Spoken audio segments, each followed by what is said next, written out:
Hello guys, welcome back to my channel. और आज हम लोग जानेंगे कैसे पिक्सआर्ट से क्रिएटिव और ऑसम थंबनेल बनाते हैं।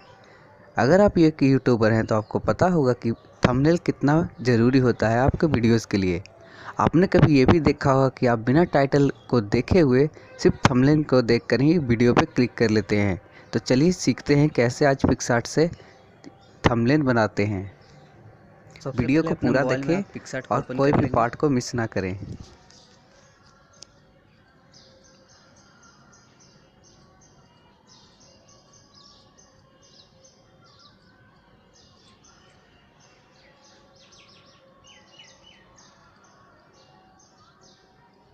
और आपको फिर ड्रा के ऑप्शन पे क्लिक करना है।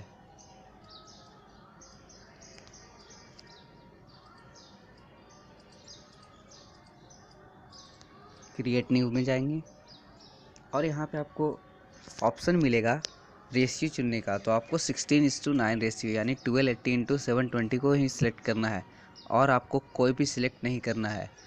इससे क्या होगा कि आपका थंबनेल अच्छे से नहीं आएगा। तो वह आप ड्रा के ऑप्शन पे अलग अलग तरह के शेप को ड्रॉ कर सकते हैं और आप डिज़ाइन दे सकते हैं। तो चलिए देखते हैं।